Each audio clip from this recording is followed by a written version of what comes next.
Good morning to all students. कक्षा 11 UP board Hindi की इस कक्षा में आज हम लोग अपना सदाचारोपदेशा नामक जो संस्कृत का हमारा तीसरा पाठ था, इसके शेष भाग को पढ़ेंगे। पिछले अंक में हम लोगों ने अपने 4 श्लोक पढ़ लिए थे और आशा करता हूँ कि आप लोगों को सभी श्लोक समझ में आए। ठीक है, इसके बाद हम चलते हैं अपने 5वें श्लोक पर। चौथे श्लोक में आपने पढ़ा था कि आचारात लभते आयु, आचारात लभते धनम, आचारात लभते कीर्तिम, पुरुषः प्रेत्य शरीर। आचरण से, अच्छे आचरण से आयु प्राप्त होती है, अच्छे आचरण से धन प्राप्त होता है, अच्छे आचरण से मनुष्य को यश की प्राप्ति होती है, चाहे वो यह लोक हो, यह संसार हो, चाहे परलोक हो, हर जगह पर। आज हम लोग पढ़ेंगे कि कौन से ऐसे दुराचारी लोग हैं जिनकी आयु कम होती है। जैसे आपने घरों में देखा होगा, कभी कभी जो हमारी दादी होती हैं या माता जी होती हैं, घर के कोई बुजुर्ग होते हैं, कुछ काम हम गड़बड़ कर रहे हो जो नहीं करना चाहिए, तो कहते हैं ऐसा ना करो भैया, ऐसा करने से आयु कम होती है। ठीक है, जैसे टूटे हुए दर्पण में, टूटे हुए शीशे में मुँह देख रहे हो तो कोई कहता है ऐसा नहीं करना चाहिए, इससे आयु घटती है। अब ये सब पता नहीं होता है या नहीं होता है, लेकिन ऐसा लोगों का मानना है, लोग ऐसा कहते हैं। तो आज हम लोग ऐसे कुछ अवगुणों के बारे में पढ़ना चाहेंगे जो जिस व्यक्ति में विद्यमान होते हैं, उन अवगुणों के कारण ऐसे व्यक्ति की आयु क्षीण होती है, आयु नष्ट होती है। जैसे हमारे शास्त्रों में ये कहा गया है कि आप जानते हैं लोग बाल कटवाने के लिए प्रायः रविवार के दिन ही पहुंच जाते हैं, नाई की दुकान पर भीड़ लग जाती है उस दिन। लेकिन शास्त्रों का ये मानना है कि रविवार के दिन बाल कटवाने वाले की 7 महीने की आयु कम होती है, ऐसा शास्त्रों का मानना है, लिखा गया है। और उसी तरह से बुधवार शुक्रवार जैसे दिन जो है, इस दिन को जब हम बाल कटवाने के लिए जाते हैं तो कहा गया है इस दिन, इन दिनों पर क्षौर कर्म कराने से यानी बाल कटवाने से क्या होता है कि आयु बढ़ती है 3 महीने या 7 महीने की। ऐसे हर 3 दिन या 4 दिन ऐसे सप्ताह के जिन पर क्रमशः आयु घटने का विधान, उस दिन के देवता होते हैं। तो क्या जानते हैं, हमारे धर्मशास्त्र में देवताओं की बात है कि उस दिन के देवता आयु क्षीण करते हैं, और एक ऐसा भी दिन है जिस दिन जाओ तो उस दिन के आए देवता आयु बढ़ाते हैं, जैसे बुधवार और शुक्रवार। तो यहाँ भी ऐसे कुछ दिया गया, क्या करने वाला व्यक्ति, कैसे गुणों वाले व्यक्ति की आयु कम होती है, ये भी हम लोग इसी अध्याय में पढ़ेंगे। और ये भी पढ़ेंगे कि किस गुण के कारण व्यक्ति की आयु बढ़ जाती है। अब देखिए 5वां श्लोक है, कहते हैं ये नास्तिकाः निष्क्रियाश्च गुरु शास्त्र तिलंघिनः अधर्मज्ञा दुराचारस्ते भवन्ति गतायुषः। ये अर्थात जो शब्दार्थों को देखते हुए आगे बढ़ते हैं, ये का अर्थ है जो नास्तिका, देखिए बहुवचन में दिया गया, नास्तिका जो नास्तिक होते हैं।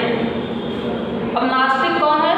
साधारण अर्थ में कहा गया ईश्वरीय सत्ता में विश्वास न रखने वाला व्यक्ति ही नास्तिक कहा जाता है। तो जो लोग नास्तिक होते हैं, ठीक है, ईश्वर को मानने वाला आस्तिक और ना मानने वाला नास्तिक है।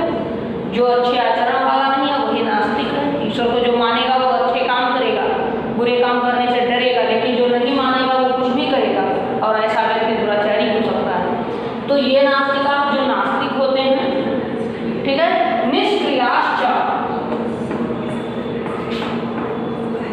ये नास्तिका निष्क्रियाश्च, चा का मतलब होता है और, ये चा का अर्थ है और निष्क्रिय का क्या अर्थ होगा? आप जानते हैं निष्क्रिय मतलब जिसमें कोई क्रिया ना हो, जो कार्य ना करते हो, निष्क्रिय होते हैं, काम ना करने वाले।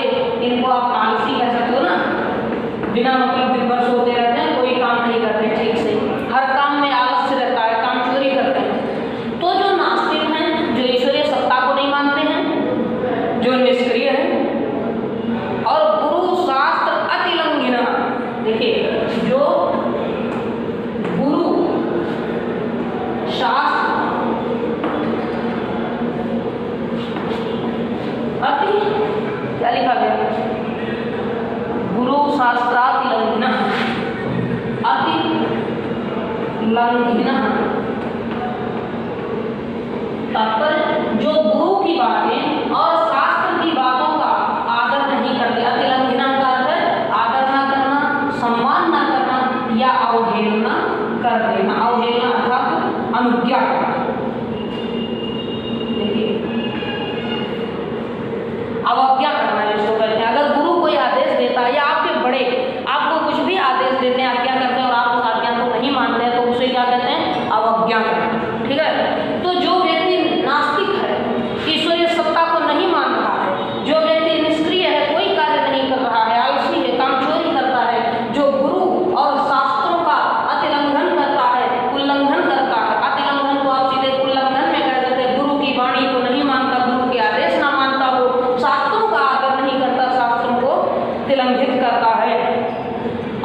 जो नास्तिक होते हैं, जो ईश्वर में विश्वास नहीं करते, निष्क्रियाश्च, जो निष्क्रिय होते हैं, कोई कार्य नहीं करते हैं, गुरु शास्त्र तिलंघना, जो गुरु और शास्त्रों का उल्लंघन करते हैं, आदर नहीं करते हैं, अधर्मज्ञ, जो अधर्म को जानते बूझते भी दुराचार करते हैं, जो जानते हैं कि कौन सा कार्य गलत है फिर भी उसी गलती को करते हैं और बुरे काम करने वाला ही दुराचारी है।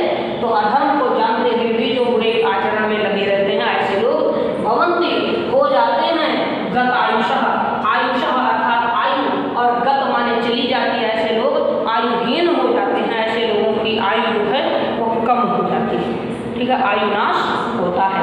जैसे देखें, ये नास्तिका निष्क्रियाश्च गुरु शास्त्र तिलंघना, जो निष्क्रिय हैं, जो नास्तिक हैं, जो गुरु और शास्त्र का उल्लंघन करते हैं, जो अधर्मज्ञ, अधर्म को जानते हैं फिर भी दुराचार करते हैं, ऐसे लोग भवन्ति गत आयुषः, ऐसे लोग आयुहीन हो जाते हैं, ऐसे लोगों की आयु क्षीण हो जाया करती है। ठीक है, अगला श्लोक जानिए, कहा गया है ब्राह्मणे मुहूर्ते बुद्धयेत धर्मार्थोचां चिन्तयेत। ठीक है, उत्थाचम में क्या है श्लोक लिखे, उत्थाचम में तिष्ठेत पूर्वां संध्यां ततान्विति। देखिए, एक विद्वान के लिए, एक ब्रह्मचारी के लिए संध्या कर्म करना निर्धारित है। आप लोग प्रातः काल में पूजा पाठ करते हैं सभी लोग, वही संध्या वंदन है। संध्या 3 होती है।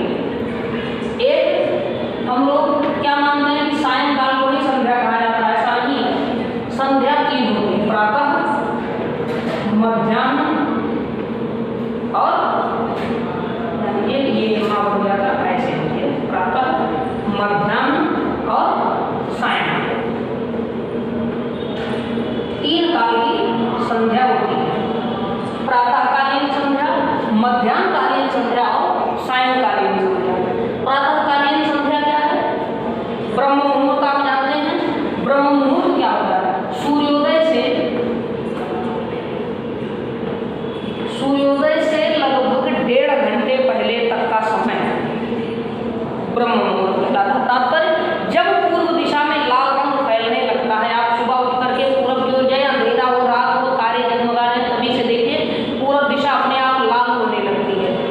वहीं से जिस समय से वो लाल रंग शुरू हुआ, मान लीजिए ब्रह्म मुहूर्त आरंभ हो गया है, और उस ब्रह्म मुहूर्त में मनुष्य को बिस्तर छोड़ देना चाहिए, उसे जाग जाना चाहिए। तो ब्रह्मे मुहूर्ते बुद्धयेत, ब्रह्म मुहूर्त में जागे, जागने के बाद मनुष्य को क्या करना चाहिए? अपने धर्म और अर्थ का चिंतन करना चाहिए। कहा गया है धर्मार्थम चार चिंतयेत। श्लोक को ध्यान से पढ़िएगा कि ब्राह्मे मुहूर्ते, ब्रह्म मुहूर्त में बुद्धयेत, बुद्ध तथा जागना चाहिए, धर्मार्थे चार चिंतयेत, धर्म और अर्थ का चिंतन करना चाहिए। इसके बाद उत्थ आचम्य, उत्थ माने उठिए, आचम्य आचमन कीजिए, वही जो आप लोग जिसको कहते हैं ना खुला कीजिए, मुंह साफ कीजिए, आचमन करना। ठीक है, उठ करके आचमन करें और फिर तिष्ठ बैठ जाना चाहिए। कैसे? पूर्वां, पूरब दिशा में मुख करके। ठीक है, संध्या वंदन के लिए पूर्व दिशा में मुख करके संध्या वंदन के लिए बैठ जाएं। और बैठना कैसे है? कृतांजलि, अंजुलि बांध कर, कृत माने करके, अंजुलि कहते हैं ऐसे दोनों हाथों को जोड़ देते हैं। ठीक है, तो कह रहा है यहाँ शास्त्र कहते हैं कि मनुष्य को ब्राह्मे मुहूर्ते बुद्धयेत, ब्रह्म मुहूर्त में जागना चाहिए, धर्म अर्थम च चिंतयेत, अपने धर्म और अर्थ की चिंतन करना चाहिए, विचार करना चाहिए। सोकर उठते ही मनुष्य को यह तय कर लेना चाहिए कि आज उसके लिए कौन कौन सा काम आवश्यक है, वही कार्य करना उसका धर्म। अब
कि अक्रोधनम अर्थात जो क्रोध नहीं करते, जो अक्रोधी होते हैं। श्लोक पर ध्यान देते हैं हम लोग। 7वां है आपका अक्रोधनम, जो क्रोध नहीं करते। देखिए क्रोध का अर्थ अपना है गुस्सा, ठीक है, और अक्रोध अर्थात क्रोध न करना, जो सदैव शांत रहते हैं। अक्रोधी होने का अर्थ क्या है? हमेशा शांत रहना। कुछ लोग तो चिड़चिड़े होते हैं, अच्छी बात बोलो तो भी चिढ़ जाते हैं, ऐसा नहीं। जो शांत हो, हमेशा शांत रहते हैं, ठीक है, अक्रोधी। और सत्यवादी, जो सच बोलते हैं, अक्रोधी हूँ और सत्यवादी हूँ। आगे देखिए कहा गया भूतानाम अविहिंसका। 2 शब्द अलग अलग मैं कर देता हूँ। भूतानाम अविहिंसका,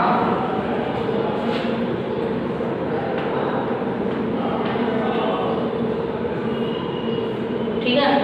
देखिए अब अर्थ कराते हैं लोग। अक्रोधना का अर्थ क्या है? जिसे क्रोध न आता हो, यानी अक्रोधी। हिंदी में सीधे एक शब्द में कहेंगे, जिसे क्रोध न आता हो उसे क्या कहेंगे? अक्रोधी। सत्यवादी आप समझते हैं, सच बोलने वाला।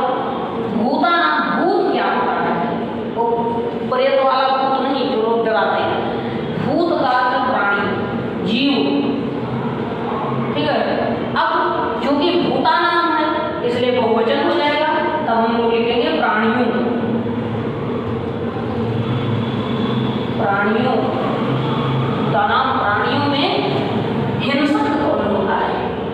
जो दूसरे को कष्ट देता है वही हिंसा है। हिंसा कई तरह की होती है, ऐसा नहीं कि कोई व्यक्ति किसी को मारे पीटे, काट पीट दे, कत्ल कर दे वही हिंसा, मार डाले, नहीं। किसी को अपनी वाणी से भी कष्ट देना हिंसा कहलाता है। तो यहाँ कहा गया है जो प्राणियों का अहिंसक हो, यानी कभी कष्ट ना देता हो, जो प्राणियों में हिंसा ना करता हो, हिंसा ना करे। 3 गुण हो गए।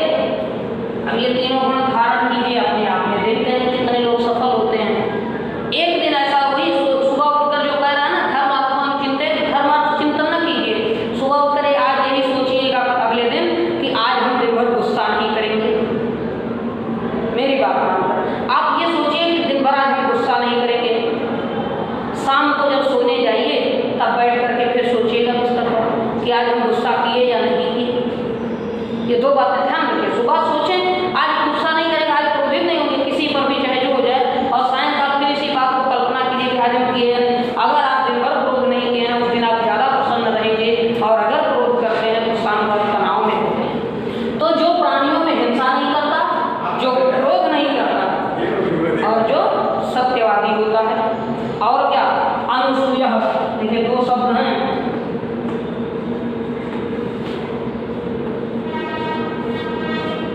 अनुसूय अजिह्य, ठीक है, अनुसूय और जिह्य। देखिए इसको हाथ में अलग कर दिया।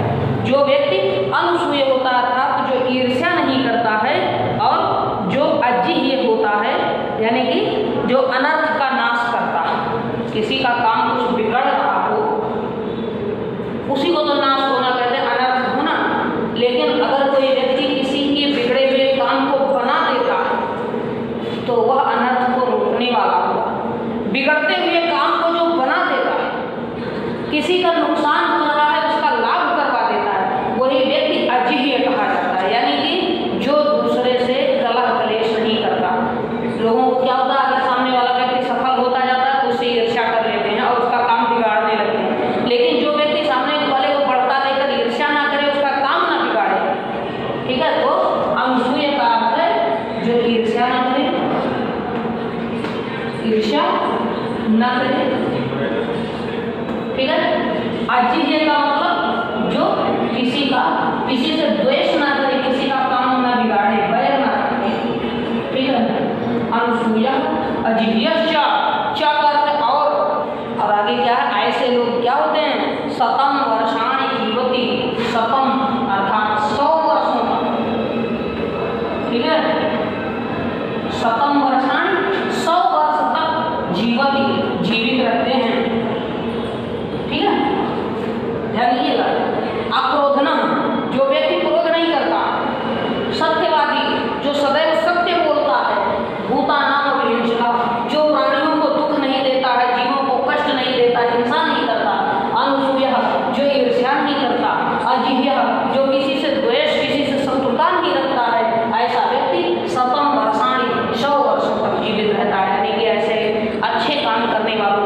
होती है? भी होती है। और ईर्ष्या करेगा तो अंदर अंदर खुद ही जल जाएगा। ईर्ष्या ऐसी दीमक है। हाई स्कूल में हमने पढ़ा, एक पाठ था रामधारी सिंह का, ईर्ष्या को न गई मेरे मन से। आप 11th में आ गए, 12th में फिर आपको मिलेगा एक पाठ, ठीक है। उसमें भी यही बताया गया है कि ईर्ष्या जो है वो मनुष्य को अंदर ही अंदर खोखला कर देती है। तो ऐसे व्यक्ति की आयु घट जाएगी, हमेशा तनाव में, टेंशन में रहेगा।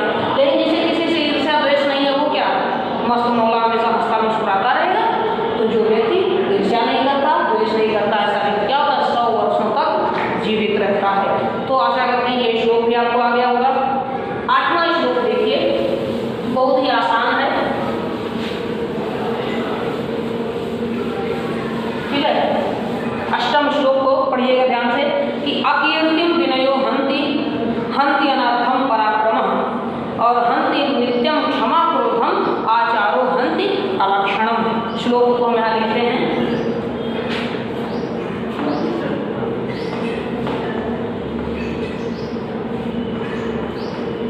अकीर्तिम विनयो हंति,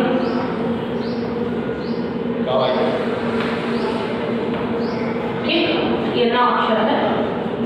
और हंति अनर्थम पराक्रमः, देखिए उसमें एक मिला के लिखा गया, मैं वैसे लिखता हूँ। हंति अनर्थम पराक्रमः, ठीक। अब इस श्लोक को ध्यान से पढ़िए। अकीर्ति क्या होती है? कीर्ति का अर्थ होता है यश। आपकी बड़ाई, आपकी प्रशंसा हो रही हो, वही आपकी कीर्ति है। और अकीर्ति को अपकीर्ति कहा जाता है, अपयश कहा जाता है। कोई आपकी बुराई करता है, निंदा करता है, वही बुराई, वही अकीर्ति है, वही अपयश है। लोग आपको बुरा कहते हैं, वो अपयश है, और लोग आपको अच्छा कहें, यही कीर्ति है, यही यश है। तो कीर्ति का नाश किससे होगा? अगर अपनी अपकीर्ति को मिटाना है, अकीर्ति को मिटाना है, तो आपको विनम्र होना पड़ेगा। विनय का अर्थ है विनम्रता। और विनम्रता कब मिलेगी? जब आप ज्ञानी होंगे। विद्या ददाति विनयम, विद्या ही विनम्रता देती है। और अगर विनम्रता है तो योग्यता आती है। आपने ये श्लोक से इस क्लास में पढ़ा होगा कि विद्या ददाति विनयम, विनयात् याति पात्रताम, पात्रतात् धनम आपनोति, धनात् धर्मः ततः सुखम। विद्या से विनम्रता आती है, विनम्रता से योग्यता आती है, योग्यता होगी तब धन आएगा, और जब वह धन धर्म के कार्य में जाएगा तब सुख की अनुभूति होती है, शांति मिलती है, आनंद आता है। यहाँ कहा गया है कि अकीर्तिम विनयो हंति, हंति का अर्थ है हनन करना, नष्ट कर देना, नाश कर देना, ठीक है। तो हंति, अकीर्ति को कौन मार देता है, कौन हनन करता है? कीर्ति का नाश कौन करेगा? विनयो अर्थात विनम्रता। विनम्रता अपयश का नाश करती है, इसलिए मनुष्य को क्या करना चाहिए? विनम्र होना चाहिए। फिर हंति अनर्थम पराक्रमः, पराक्रम किसे कहते हैं? पराक्रम तो नहीं है कि आप शरीर के बल से बहुत ताकतवर हो गए, 2-4 लोगों को मार पीट के गिरा दे रहे हैं, वही आपका पराक्रम है, नहीं। अभी जो पिछले श्लोक में हमने पढ़ा, अजिह्य होना, किसी भी बिगड़ते हुए काम को आप बना देते हैं तो आप पराक्रमी हैं। क्योंकि बिगड़ा हुआ काम ही तो अनर्थ है। सही कुछ हो रहा है तो वही उसी का अर्थ है, लेकिन वही बिगड़ जाए तो अनर्थ है। और अनर्थ का नाश, यहाँ देखिए 2 शब्द है, हंति धन अनर्थम। अनर्थ का नाश कौन करता है? पराक्रम। बुद्धि का बल जो था वही पराक्रम है, वो अनर्थ को नष्ट कर देता है। चलना है, ठीक है। तो अनर्थ का नाश पराक्रम से होता है। और हंति नित्यम क्षमा क्रोधम, अगली लाइन है श्लोक का, हंति नित्यम क्षमा क्रोधम। देखिए क्रोधम आचारो के साथ मैं अलग अलग कर दिया। क्रोधम आचारो हंति, यहाँ भी हमने छेद कर देंगे। आचारो हंति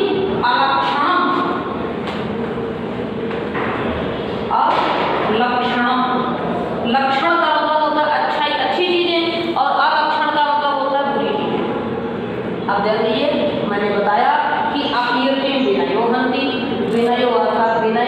विनम्रता अपकीर्ति का नाश करती है, अपयश को नष्ट करती है। हंति अनर्थम पराक्रमः, पराक्रम जो है वो अनर्थ को नष्ट कर देता है, अनर्थ नहीं होने देता। यदि आप में बल है, चाहे वो बुद्धि का हो, चाहे शरीर का हो, चाहे तर्क का हो, कैसे भी है, आप में बल है तो आप कुछ भी बुरा नहीं होने देंगे। पराक्रम क्या है? अनर्थ को रोक लेता है। हंति नित्यम क्षमा क्रोधम, क्रोध का नाश कैसे होता है? क्षमा से। आपको किसी पर खूब गुस्सा आया है, आप उस सामने वाले व्यक्ति को पीट दे, मार दे, उसे भी आप पर गुस्सा आएगा। वो आपको मान लीजिए जीत न पावे न मारे तो कुछ ऐसा करेगा, आपका कहीं ना कहीं कोई काम बिगाड़ देगा। लेकिन अगर आप उसको क्षमा कर देते हैं तब अच्छा चलो भैया कोई गलती, कोई बात नहीं, गलती हो जाती है, तो वही उसको तब अपनी गलती पर पश्चाताप होगा कि वो तो अच्छे थे कि उन्होंने हमें क्षमा कर दिया, नहीं मार के फेंक दे देता। तो क्षमा क्या है? नित्यम, हमेशा। क्षमा नित्यम अर्थात हमेशा। क्रोधम, क्रोध का हंति, नाश कर देती है। क्षमा से क्रोध का नाश होता है। और आचारो, आचार अभी मैंने बताया तो खाने वाला आचार नहीं, आचार अर्थात सदाचार। सदाचार अच्छा आचरण जो है, आचरण अच्छा हो तो अलक्षण दोष बुराई जिसको कहते हैं, ठीक है, जो मनुष्य के चरित्र में जो दोष होते हैं उन्हीं को अलक्षण कहते हैं, और गुण होते हैं तो लक्षण कहते हैं। यहाँ लोग बुराई या दोष जो भी कह लीजिए, ठीक है, इसका नाश कैसे होता है? आचरण, अच्छे आचरण से बुरे आचरण का नाश होता है। कोई व्यक्ति हमेशा झूठ बोलता है और आप हमेशा सच बोलते हैं तो वो आपसे धीरे धीरे सीखेगा। ऐसा ना हो कि आप खुद ही उसको देखकर नकल करने लगे, आप झूठ बोलिए नहीं। अच्छा आचरण सदैव बुरे आचरण को ही समाप्त करता है। जो व्यक्ति वास्तव में अच्छे आचरण वाला होगा वो कभी अपना आचरण नहीं बदलता, लेकिन जो बुरे आचरण वाला है वो अपना बदलता है। और यदि दिखावे के लिए कोई सत्यवादी, कोई आपको क्रोधी बन रहा है तो कभी न कभी तो क्रोधा ही जाएगा। इसलिए दिखावा नहीं, ये गुण ऐसे हैं जिनको आप सदैव अपने अंदर धारण किए रख सकते हैं, ठीक है। देखिए, अकीर्तिम विनयो हंति, विनम्रता अपकीर्ति का नाश करती है, अपयश को मिटाती है। हंति अनर्थम पराक्रमः, पराक्रम अनर्थ को नाश करता है, अनर्थ का नाश हो जाएगा। हंति नित्यम क्षमा क्रोधम, क्षमा सदैव क्रोध का नाश करती है। और आचारो हंति अलक्षणम, सदाचार जो है वो दोषों को या चरित्र के दोष को नष्ट करता है। ऐसा लिखेंगे, आचरण चरित्र के दोष को नष्ट करता है। ये श्लोक भी आपका पूरा हो गया है, ठीक है। आगे चलते हैं। बहुत ही आसान सा श्लोक है, आपने 6 या 4th क्लास से ही मैं समझता हूँ पढ़ा होगा। कहा गया है कि अभिवादनशीलस्य नित्यम वृद्धोपशेषिणः चत्वारि तस्य वर्धन्ते आयुर्विद्या यशो बलम, ठीक है। कहा गया अभिवादनशीलस्य, इस श्लोक को ध्यान से पढ़िए, इसी पर समझा देते हैं कि अभिवादनशीलस्य, जो अभिवादन करने वाला होता है, जो सदैव अपने बड़ों का नमस्कार करता है। अभिवादन का अर्थ क्या? नमस्कार करना। तो जो सदैव अपने बड़ों को नमस्कार करता है, एक अभिवादनशील होता है, यानी जिसके आचरण में ही है अभिवादन, अपने हर बड़े को नमस्कार करता है। नित्यम अर्थात सदैव, वृद्धोपशेषिणः, वृद्धजनों की सेवा करता है। वृद्धोपि अर्थात बूढ़ों की, बुजुर्गों की, सेविना सेवा करता है। जो अभिवादनशील होता है और नित्य प्रतिदिन अपने बुजुर्गों की, अपने बड़ों की सेवा करता है। चत्वारि तस्य वर्धन्ते, चत्वारि माने 4, गिनती आप कहते हैं ना, प्रथम द्वितीय तृतीय चतुर्थ, उसी चतुर्थ को चारों जब इकट्ठा किए जाए तो चत्वारि। अगर 4 चीजें ऐसे रखी हुई हैं तो ये पहला है तो प्रथमः, द्वितीयः, तृतीयः, चतुर्थः, 4 हुए। लेकिन अगर चारों को मिला करके कहा जाए तो 4 लोग हैं तब चत्वारि। तो चत्वारि वर्तते अर्थात वो 4 हैं। तो यहाँ चत्वारि तस्य वर्धन्ते, तस्य माने उसके, किसके? जो नित्य अभिवादनशील है और बूढ़ों की, बुजुर्गों की, बड़ों की सेवा करता है। वृद्ध का केवल बूढ़ा ही नहीं, अपने बड़े सभी जो बड़ों की सेवा करता है। चत्वारि तस्य वर्धन्ते, उसकी 4 चीजें वर्धन्ते बढ़ती हैं। कौन कौन सी चीजें हैं? आयु, विद्या, यशो, यश और बल, ये 4 चीजें, ठीक है। बड़ों के आशीर्वाद से यदि वह नित्य अभिवादन करता है, वह बुजुर्गों की, बड़ों की सेवा करता है,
संरक्षित सुरक्षा करने के लिए अपने आचरण की रक्षा प्रयत्न पूर्वक कीजिए, अपना आचरण नष्ट न होने दीजिएगा।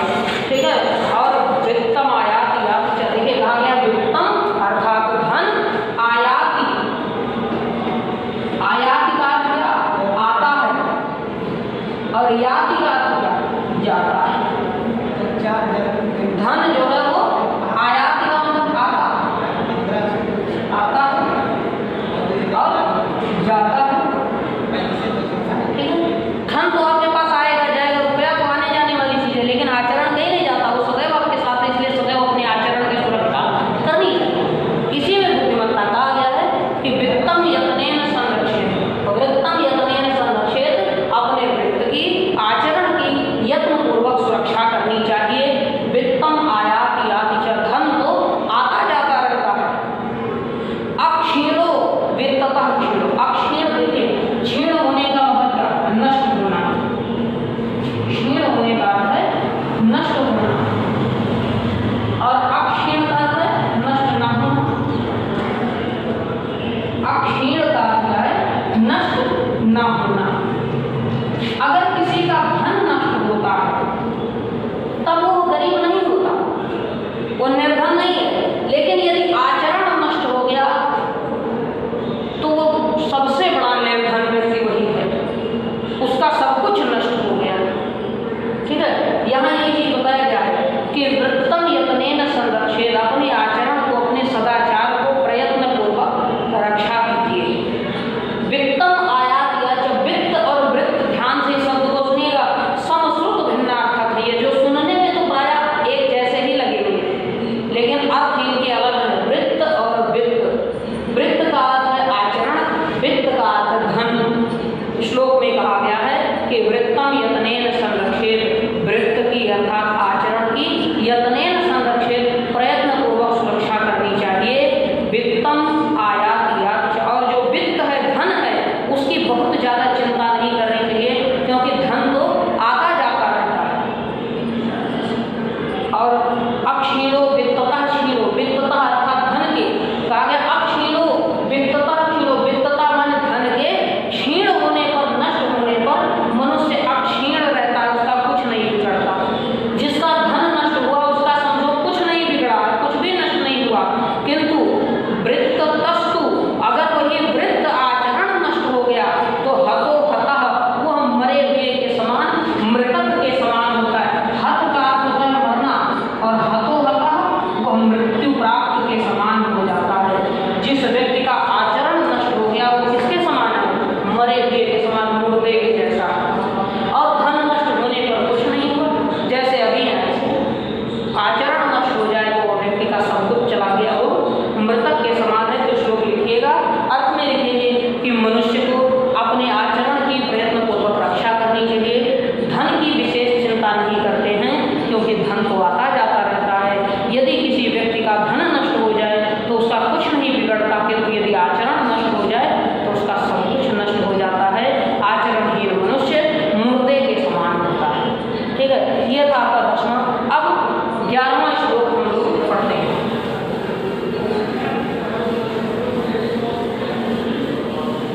11वें में देखिए कहा गया है सत्येन रक्षते धर्मो, विद्या योगेन रक्षते, मृजया रक्षते रूपम, कुलम वृत्तेन रक्षते। फिर वृत्त की बात आई है। देखिए आचरण बार बार कहा जाता है, आचरण ही सबसे बड़ा धन है। आपने बड़ा आचार परमो धन, सबसे बड़ा धन आपका आचरण है।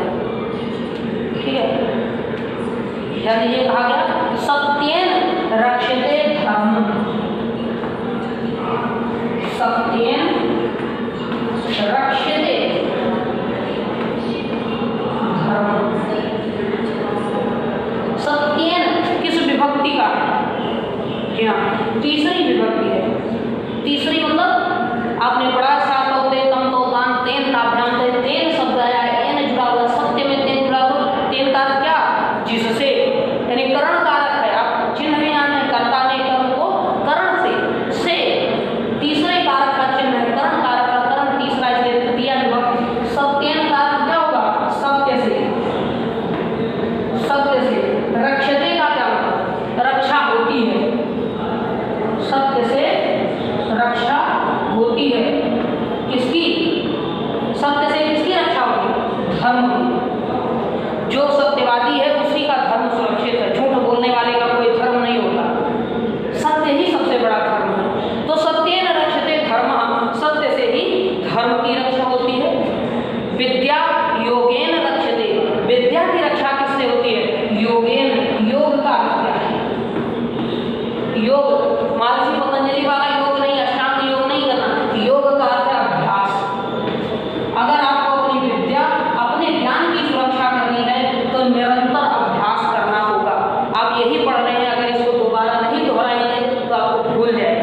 किंतु यदि आप इसको बार बार दोहराएंगे तो आपको यही श्लोक, इसका अर्थ सब कुछ कंठस्थ हो जाएगा। हर विषय आपका, चाहे जो भी हिंदी, अंग्रेजी, गणित, विज्ञान, कुछ भी पढ़िए, ठीक है, जब तक आप अभ्यास नहीं करेंगे आपकी विद्या सुरक्षित नहीं है।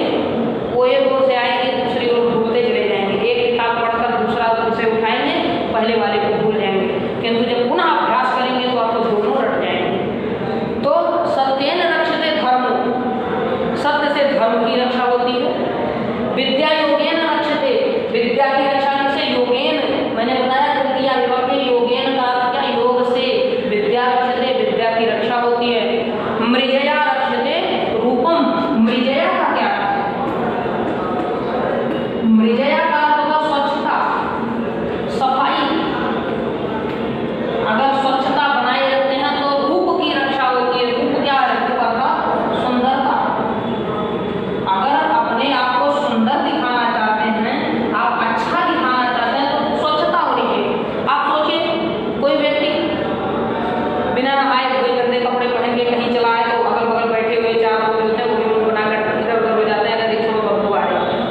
लेकिन वही व्यक्ति साफ सुथरा हो तो लोग उसके पास से हटेंगे नहीं, वहां बैठेंगे, साथ में रहेंगे। लेकिन अगर जरा सा भी कमी देख लेते हैं लोग तुरंत हट जाते हैं। तो रूप की रक्षा करनी है तो सफाई तो भाई अपनानी ही पड़ेगी। किसी भी चीज को आप देखिए, घर में झाड़ू लग जाए, सफाई हो जाए, वही घर अच्छा लगता है। लेकिन थोड़ा सा भी कूड़ा कहीं पड़ा रहता है तो अच्छा नहीं लगता। तो रूप की रक्षा तभी जब स्वच्छता होगी। स्वच्छता क्या होती है? स्वच्छता को संस्कृत में मृजया कहा गया। मृजया रक्षते रूपम, रूप की रक्षा स्वच्छता से होती है। और कुलम वृत्तेन रक्षते, कुल का अर्थ क्या होता है? कुल कहते हैं परिवार को, वंश को, ठीक है। अपने परिवार को, अपना जो घर परिवार है उसी को कुल कहा गया है, ठीक है। तो कुल की रक्षा किससे होगी? आचरण से। अच्छा आचरण होगा तो परिवार में सैकड़ों सदस्य हों फिर भी सब मिलजुल कर रहेंगे। लेकिन अगर आचरण अच्छा ना हो तो दो व्यक्ति भी एक साथ नहीं रहते, उनमें भी लड़ाई हो जाती है। और आप सभी लोग प्रायः परिवारों से ही हैं, और ऐसे परिवारों से जो संयुक्त परिवार हैं, तो आप सब ये जानते हैं, ठीक है। देखिए, तो परिवार की रक्षा किससे होगी? आचरण से। श्लोक पर ध्यान दीजिए, वृत्तेन किया गया है। मैंने अभी बताया कि वृत्त का क्या अर्थ है? वृत्तेन अर्थात आचरण। अच्छे आचरण से ही परिवार की रक्षा होती है। परिवार आपका सुदृढ़ एक सूत्र में बंधा रहता है, इसलिए मनुष्य को अपना आचरण अच्छा रखना चाहिए। फिर से देखें, सत्येन रक्षते धर्मो, सत्य से धर्म की रक्षा होती है। विद्या योगेन रक्षते, योग से अर्थात अभ्यास से विद्या की रक्षा होती है। मृजया रक्षते रूपम, रूप की सुंदरता की रक्षा जो है वो स्वच्छता से, मृजया से होती है। और कुलम वृत्तेन रक्षते, कुल की रक्षा, परिवार की जो सुरक्षा है वो वृत्त से, अच्छे आचरण से होती है, ठीक है। तो इस श्लोक को लिखिएगा। एक अंतिम और बचा है, इसको भी हम लोग आगे पढ़ जाते हैं।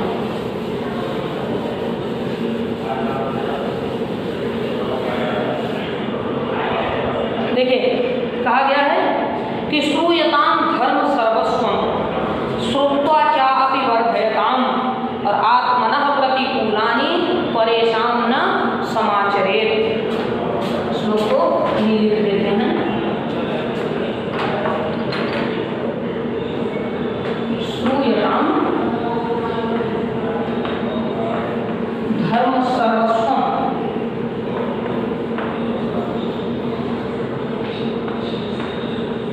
श्रुत्वा चाप्यवर्धताम,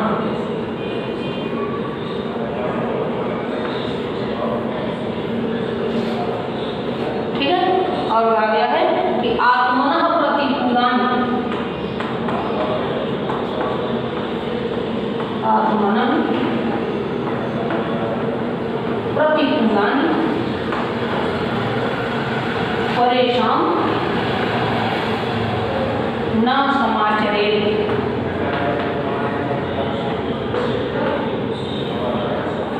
देखिए, सारांश भाव में यह कहा गया है इस श्लोक में कि मनुष्य को सभी धर्मों का आदर करना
सभी धर्मों को सुने, सुन करके